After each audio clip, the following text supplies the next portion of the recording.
শাসন কার্য শুরু হওয়ার আগেই তারা আমাকে রায় জানাচ্ছে বিদেশ বসে। একজন সেক্সুয়াল অফেন্ডার আমার দেশকে বিদেশে রিপ্রেজেন্ট করে। আমরা ভারতীয় আগ্রাসন থেকে আমাদের দেশকে মুক্ত করেছি, আমরা স্বৈরাচার বিরোধী আন্দোলন করেছি। কেন আমাকে দিনের পর দিন হয়রানি করা হচ্ছে? আমার প্রশ্ন জাতির কাছে। এখন পর্যন্ত আমাকে তারা মৃত্যুর হুমকি দেয়। ডিজি শফিকুর রহমান এখন নাকি তিনি আবার অন্য এক দেশের রাষ্ট্রদূত হয়ে গেছেন। কিভাবে হলেন? আমার দেশের কাছে এবং এই আদালতের কাছে আমার একটাই চাওয়া ছিল, সেটা হচ্ছে আপনারা ন্যায় বিচার, আমার মৌলিক মানবাধিকারটা আমাকে দিন। আমরা ভারতীয় আগ্রাসন থেকে আমাদের দেশকে মুক্ত করেছি, আমরা স্বৈরাচার বিরোধী আন্দোলন করেছি।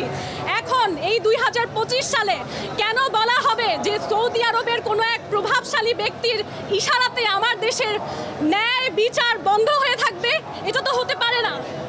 এবং সেই ব্যক্তিকে আমি রিজেক্ট করেছি, রিজেক্ট। এটা পরিষ্কারভাবে ক্লিয়ার হওয়া প্রয়োজন। সেই ব্যক্তি যিনি আমাকে বিয়ের আংটি পরিয়ে ঘরে তুলতে চেয়েছিল, তাকে আমি রিজেক্ট করেছি। আমার কি নারী হিসেবে সেটার অধিকার নেই? কেন আমাকে দিনের পর দিন হয়রানি করা হচ্ছে? আমার প্রশ্ন জাতির কাছে। এখন পর্যন্ত আমাকে তারা মৃত্যুর হুমকি দেয়। তারা আমাকে বলে আমার সরকার নাকি ওয়াদাবদ্ধ হয়েছে, আমাকে মৃত্যুদণ্ড দেওয়া হবে। কিভাবে আমার সরকার সেই ওয়াদা করে বিদেশি মানুষের কাছে? আমি জানতে চাই। এখন পর্যন্ত ইনভেস্টিগেশন রিপোর্ট আসেনি আদালতে। কেমন করে আদালতের শাসন কার্য শুরু হওয়ার আগেই তারা আমাকে রায় জানাচ্ছে বিদেশ বসে? আমার জাতির কাছে সেই প্রশ্ন রইল। বাংলাদেশের ভাবমূর্তি চক্রান্ত করে স্বৈরাচারের সময়ে কিছু মানুষ এখনো বিচার ব্যবস্থায় ঢুকে নষ্ট করছে।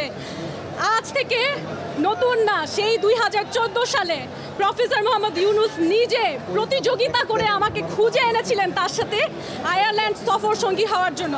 সেই সময় প্রফেসর মোহাম্মদ ইউনুসের নিজের ভাইয়ের ছেলে আমাকে রেফার করেছিলেন।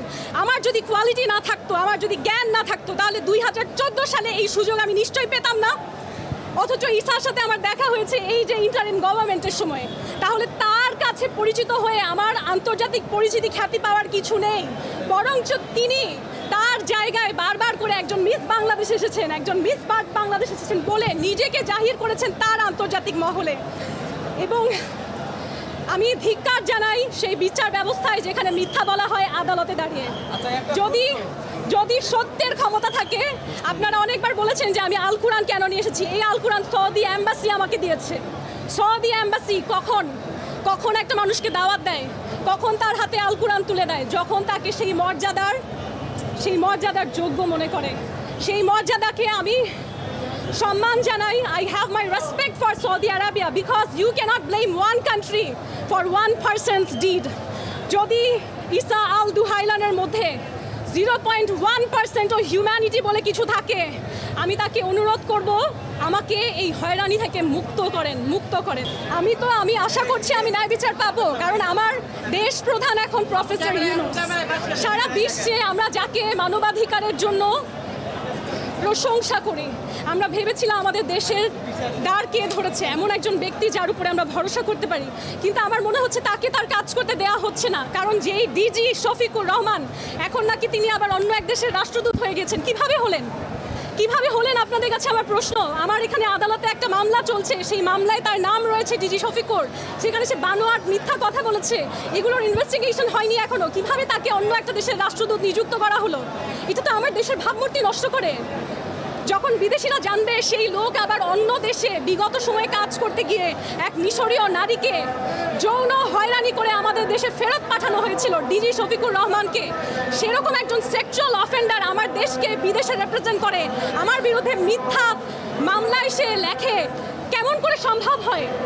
কারণ আমার দেশের শাসন ব্যবস্থা, সরকার তাদেরকে এখনও নিয়ন্ত্রণ করছে সেই স্বৈরাচারী শক্তি। কারণ ডিজি শফিকুর রহমান সেই হাসিনার আমলে নিযুক্ত একজন ব্যক্তি, এবং তারা এখনও সেই স্বৈরাচারী বিভিন্ন ট্রিক্স ইউজ করে এই সরকারকে মিসগাইডেড করছে।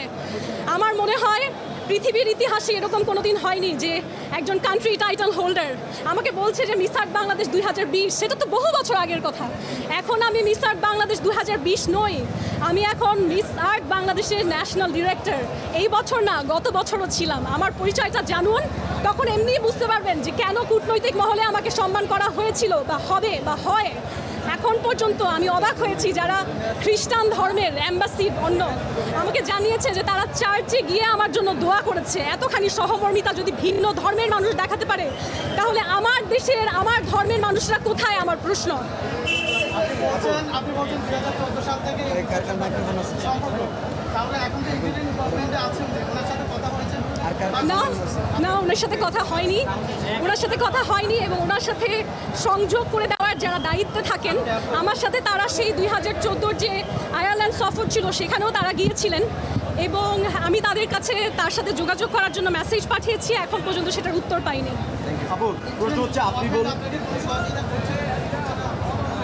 আমার বিশ্বাস সহযোগিতা করছে, কারণ আমি জীবিত আছি এখনো। এতগুলো হুমকি আমাকে মেরে ফেলার, তারপরও আলহামদুলিল্লাহ আমি জীবিত আছি, ক্যামেরার সামনে আছি, কথা বলছি, নিজের অধিকার চাচ্ছি। যদি আমার ইন্টারিম গভর্নমেন্ট আমাকে সহযোগিতা না করতো, এটা নিশ্চয়ই সম্ভব হতো না। নিশ্চয়ই তাদের আমার প্রতি সহমর্মিতা আছে, কিন্তু কোনো না কোনো জায়গায় কেউ না কেউ তাদেরকে হয়তো নিরীহ, তাদেরকে বাধ্য করছে আমার বিরুদ্ধে যাওয়ার, এবং আমি চাই যত দ্রুত সম্ভব সেই মানুষগুলোকে আইডেন্টিফাই করে তাদের বিরুদ্ধে ব্যবস্থা নেওয়া।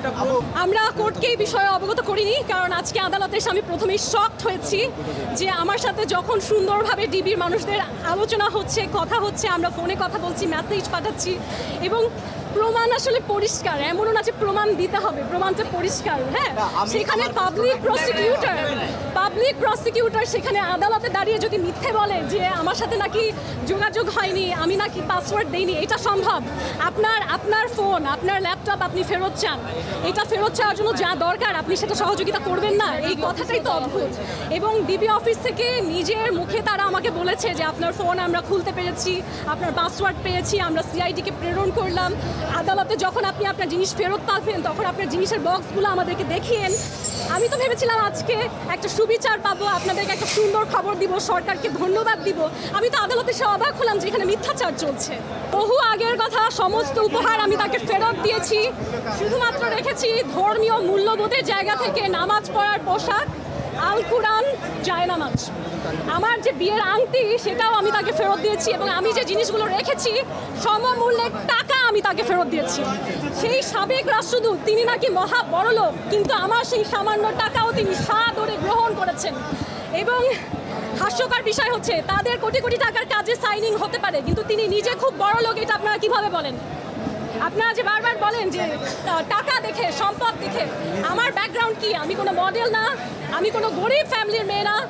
কি একটা শুনলাম কি বরিশাল থেকে পড়ালেখা করেছে, তাদের প্রতি আমার সম্পূর্ণ সম্মান, কিন্তু আমি এই বাংলাদেশেরই হাই সোসাইটিতে ভিকারুননিসা স্টুডেন্ট ছিলাম, এখানকারই শহরের উন্নত অঞ্চলে বড় হয় একজন পার্সন।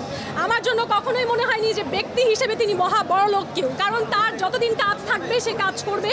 এখন তিনি সাবেক হয়ে গেছেন, আরেকজন রাষ্ট্রদূত এসেছেন, তিনি কাজ করছেন। আমাদের সরকারের অনেক মানুষ যখন বদলি হয়, বদলি হয়ে যায়। দুর্নীতি ছাড়া এখানে বড়লোক হওয়ার কিছু নেই।